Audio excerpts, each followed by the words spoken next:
what you would see if it wasn't for the hard-working volunteers at Channel 10. But thanks to their great effort, this is what you get.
Again, welcome to Sandon Day. This is the 100th birthday that ore was found and the town actually started to spring up as a tent town, of course. I see a lot of faces out there that obviously know this from their own experiences. It's good to see you here. Anyway, I'm going to start off here. We have a short list of dignitaries, and right at the moment I'd like to introduce Howard Dirks. At least I can look the top part. Well, I am pleased to be here, and I guess I have two very good things to do today. Now he looks like he's a Yankee. I'm not sure about that. I have two things to do today, and I guess the first thing I'd like to do is bring greetings on behalf of the province of British Columbia. And I have a certificate here that is signed by the Premier.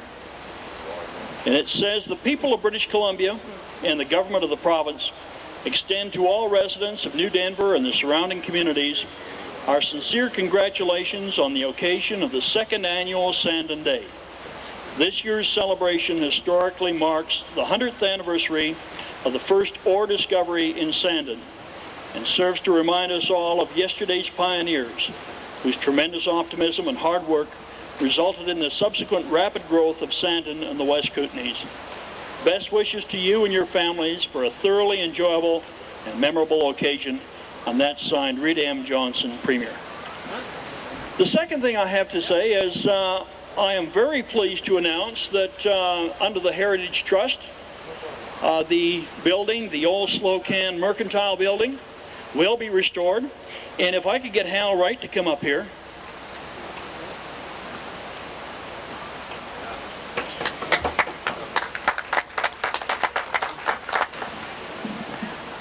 Thank you, Howard. And here's our illustrious president of the Sandon Historical Society, Hal. Thanks.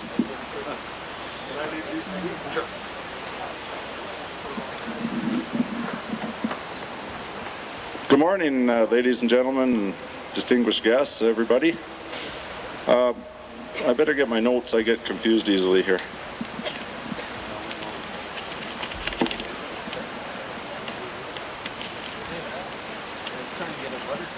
Anyway, this occasion, it's the second annual Sandon Day, but as said, it marks the 100th anniversary of the discovery of ore in the area here, which was high up on the ridge of Payne Mountain off to that side there. That was in September of 1891.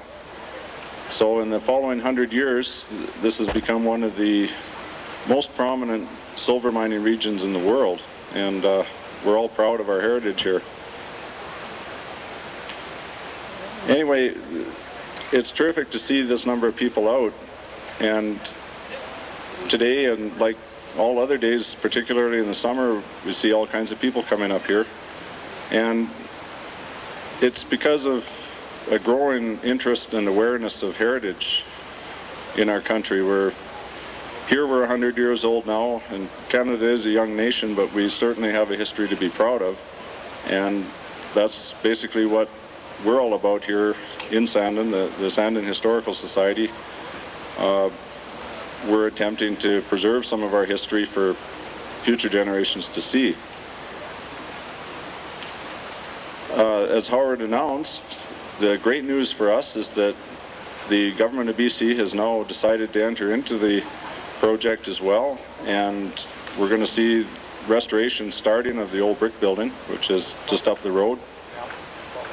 It was a general store at one time, and the first phase of restoration will start this summer, which will see a lot of the masonry work done and the exterior of the building gradually upgraded. The plan will be to move the museum into that building when it's completed, which will give us, for the first time, a really wonderful facility for the museum. We'll have all kinds of room in there for displays that we haven't got room for in our present building, and it's really exciting news for us. And that's probably just the start of many different things that are going to be occurring here over the next few years.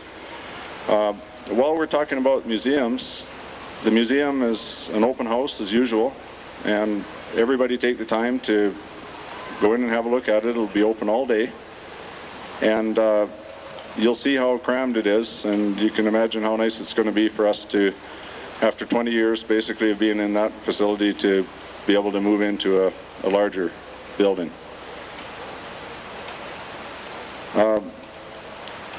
The success of what's happening here in Sandon, of course, is due to scores of volunteers, people like yourselves that are interested. We've got now a steady number of artifacts coming back to Sandon from people that have things they would like to see displayed here. And now that we're going to have a good facility for that, it's even more encouraging. We'll have a safe and secure place for these things to be.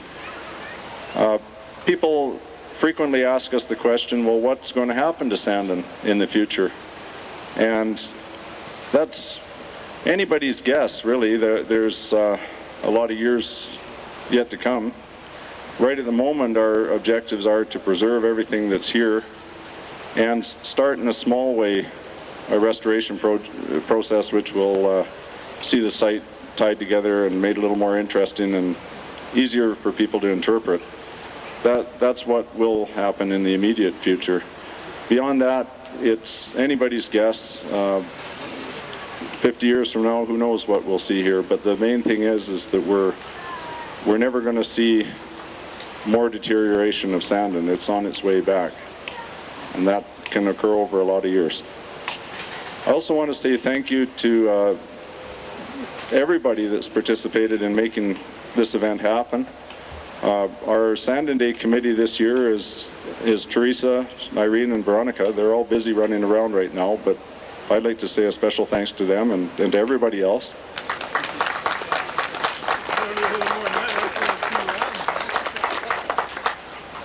And I'm going to turn this back to Rick, and he's going to give you an idea of the program that we've got coming up today. Participate in as many things as you can. This is just a fun day for everybody, and be patient if there's any disorganization. We're not large in numbers, so we're doing the best we can. Thanks, Hal. That's great. Lots of good news. We've been working at this business here in Sandon since about 78, 79, and it's all been on the shoulders of about half a dozen, maybe 10 of us. And in the last couple of years, things have really started to break loose, and it's been progressing very fast, to the point where we actually have growing pains. We can't handle some of the speed at which some of these things take place. And also sometimes a little overwhelming. I mean, when you talk about $500,000, wow, you know, like our kitty is $3,000 or $3,500 or something like that. So it's really impressive. It's good to see these things starting to move. I had eggs and bread and butter and milk on this list. We've got a sack race, and that'll be interesting because I've never seen sacks race. Egg and spoon, three-legged. We've got the hose reel, a straight running race. And I can't read this one, but I have a hunch it's the mucking race, where you load up a wheelbarrow just like you were mucking in a mine, and you were getting 18 cents a day, and you really hustled. That's all supposed to take place now. That's both sexes and all ages. We've got kids involved as well. My next guest, I'm going to introduce, I don't think Lyle is here yet. No, I don't get a...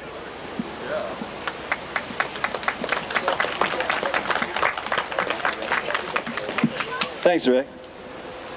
Okay, could I get Hal Wright up here, please? Hal, we've got something for you. Right now, I guess if old Eli Carpenter and Jack Seaton right now could see everybody here and see John McDonough on a horse, they'd be really surprised, and they wonder what this place came to. About 100 years ago, well, actually 100 years ago this month, right? Okay, in September, Sandon was founded. I wanted to talk, because I'm from New Denver, I wanted to talk about a little place down the road there a few miles, though, that was founded primarily as a transshipment point for the folks in Sandon. New Denver's job and its livelihood for years was just to supply Sandon with what it needed. I feel on the 100th anniversary of Sandon, that's still our job. So on behalf of the people in New Denver, we thought we'd bring something up to the folks in Sandon. We'd like to present Sandon and the Historical Society with its 100th anniversary birthday cake. Hal, thank you.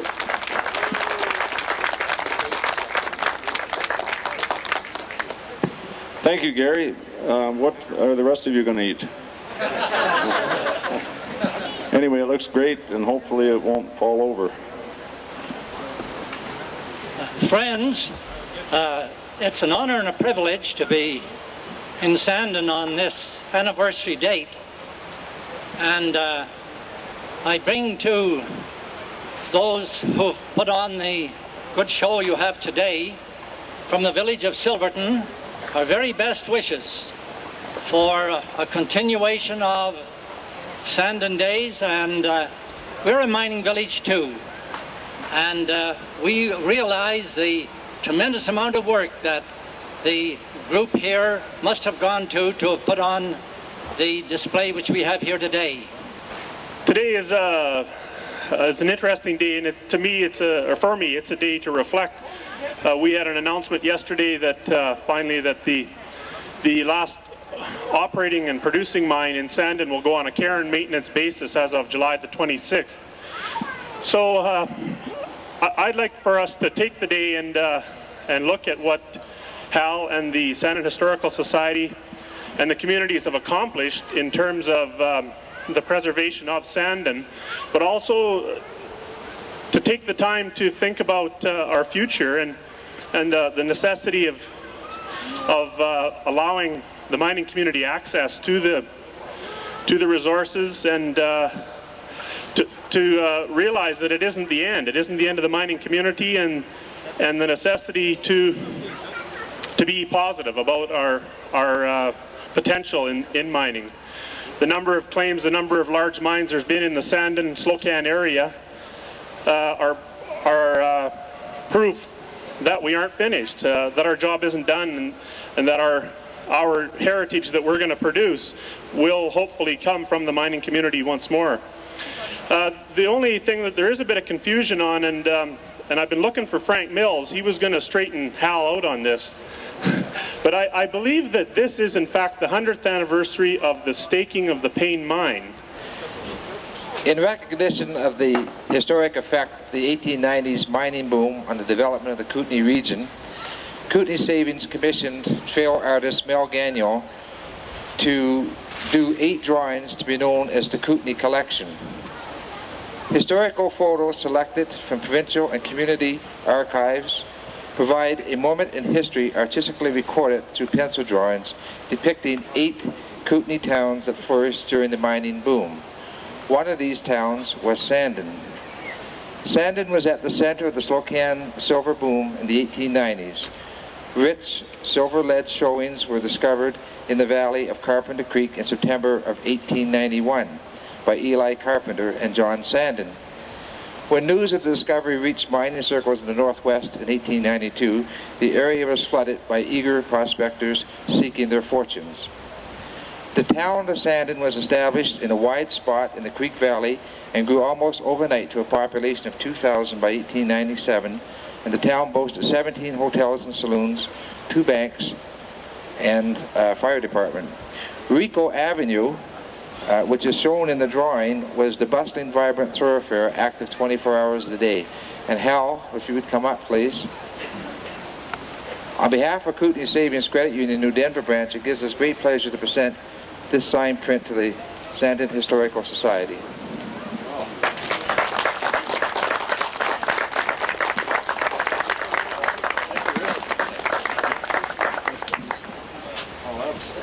My name is Gordon Cameron, and I was born in the hospital up on the sunny side 80 years ago last month.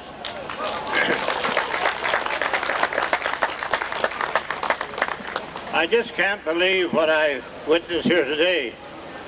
And all I want to say is good luck and good fortune to everybody that is working towards restoring Sandon. As you well appreciate, it means an awful lot to us, and it means an awful lot to a lot of others. And I hope this whole stand up here will be crowded with people that were born up here too. Where's the rest of them? There's one here. Hello everyone. I was born in Sandon in 1914. I'm an old gal. Dr. Gahn was my doctor, if anybody remembers Dr. Gahn. You do? And I lived in Trail for 33 years, and now I live in New Westminster. We drove all the way up from New Westminster to meet all you people. So here we are. Is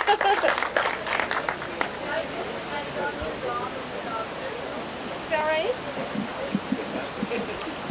I'm Jim Moats. I was also born in Sandon. Tomorrow is my birthday, Bastille Day, July 14th. I was born in 1925, and this is my oldest sister. I came here today to meet people, but I'm meeting more people than I ever thought of. Yep. Sorry about it. I wanted to meet Dave May over there because he wrote a real nice book of Sandon. Done very well. And it's great to meet people you haven't seen for 50 years. Sounds like a long time, but actually it's very short. I went to school right here for 11 years.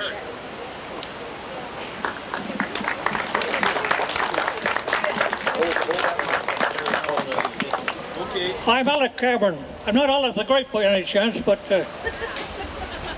I have had considerable experience here. Got my public school education, and once you got your public school education, unless you had the finances to go elsewhere, why you had to then, well, matter of fact, I was one of these that I always loved horses. And when I got out of public school, a man named of S.J. Tuggood had the draying business. No such a thing as tractors at the time, but nothing mechanical. It was all horse transportation. So I worked for Tuggood for about a year. Sometimes it was delivering coal in sacks to homes. You know, you have to put it in the coal in the sacks, a ton of it. And when you're a kid and you're packing a 100-pound bag of coal on your back, why, that it sure gives you a good education. However, then a mining company named the Victoria Syndicate asked me to go to work driving horses for them. And so that was up, I'm a bit lost here around, but that was up to the Minnehaha was a halfway place. And if I was to take supplies, well now the supplies included not only foods, but dynamite and sometimes lumber and whatnot. But 2 trips to the Minnehaha and to go up to the Carnation, it was a one-day round trip. And on these trips, sometimes it was quite interesting.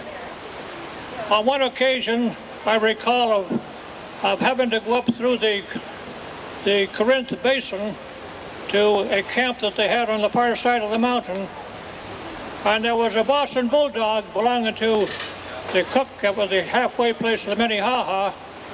And the dog always wanted to follow with me. And this particular day, I heard the dog barking before I got into the Corinth Basin.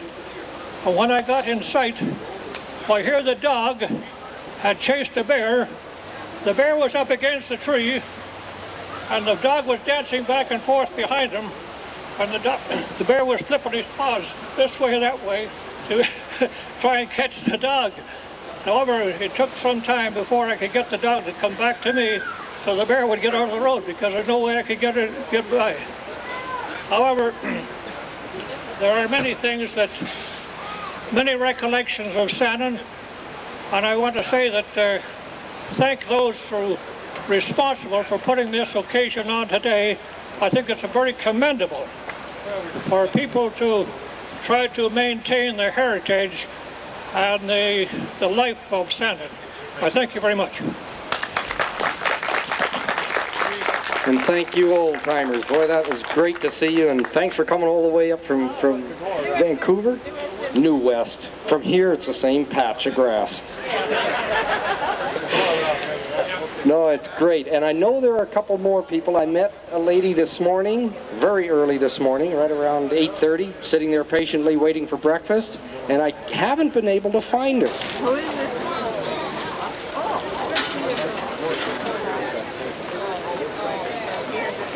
that good? Thank you. Kids races first. Kids, then adult.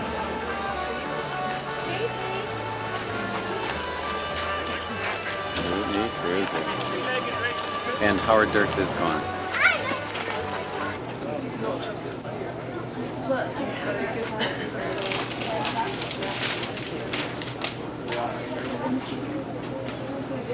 You want to catch the second and the third? Watch them. Experienced sock racer. Whoa. Okay. Stay there. Okay, we got the waiter over there. Okay, we need the names. Okay, you hold on for a minute. Okay. Who's first? You're first. What's your name? What's your name? Colin, what's your last name? Hunsford? Bonsma. Okay. Jamie. Jamie, second. It's What's your last name? Wilson. Okay, you can get out of it now. Okay. That was great. This one is third. Okay. And your name is? Aaron Bonsma. Okay. Okay, and first prize is Jamie? second prize. Here's your ribbon. Where's the third ribbon?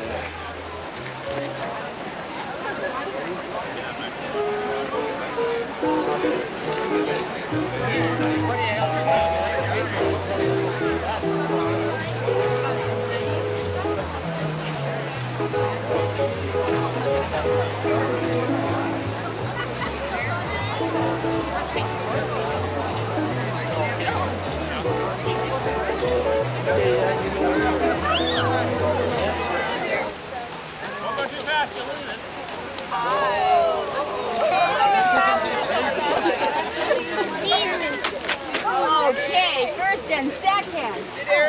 Great, guys. Okay. You got your pen and pencil? Okay, now just everyone just stay here for a minute. Okay. This one is first. Okay. Little guy, thank you.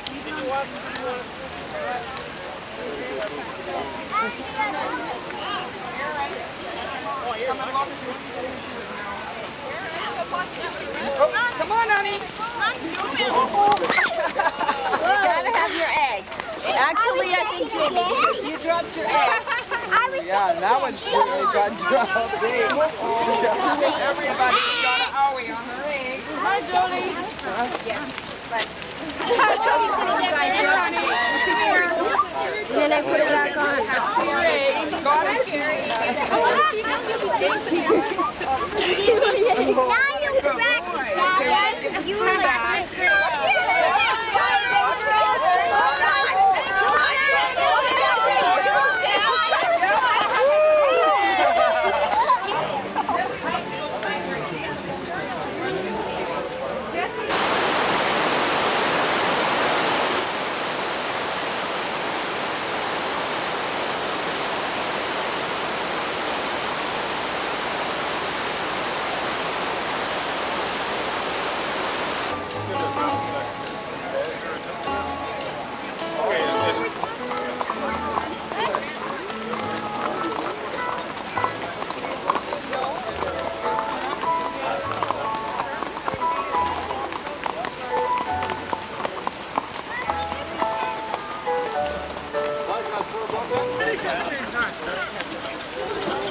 Which side you going on? That side.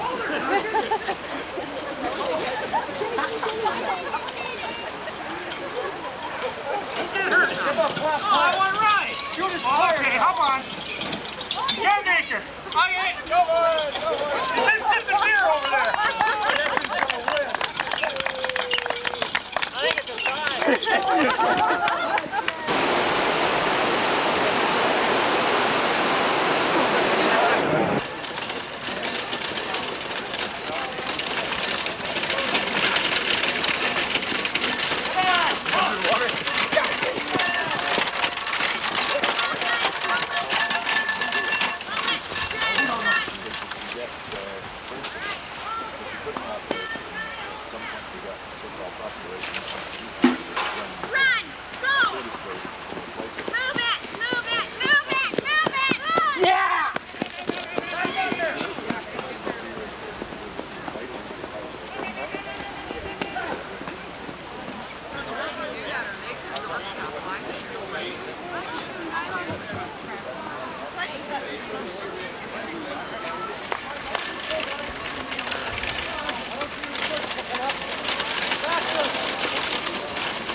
This is famous as the theme song of commercial for Kentucky Fried Chicken in Japan.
Next, we will sing Summer Memory.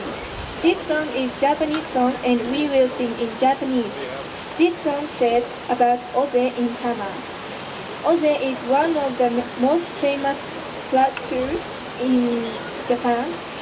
A lot of Japan's young cabbages come out there in summer. Whenever it comes summer, she looks back on her memory in Oze.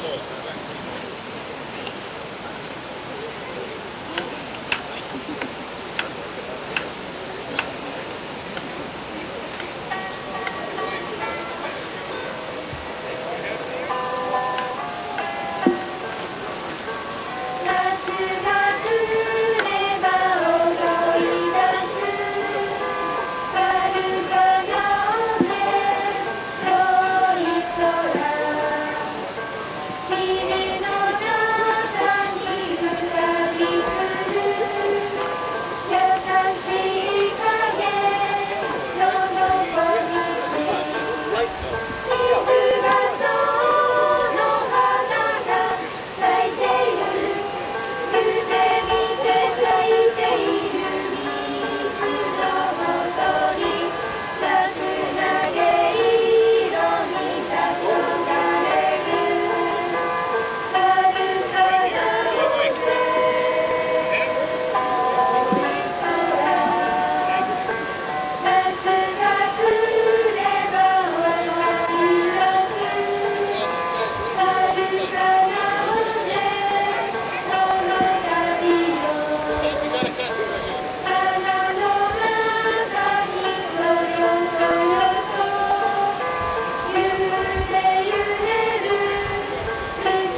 Thank you. You must have heard something. We're going to try moving this direction in case that horrible hammering sound that you hear is actually the wind going by those microphones there. I guess when you hit the big time, you have sort of parka. So we're a square dance band. So grab your partners and grab a table. Put 2 tables together. You can dance on the table. How's that?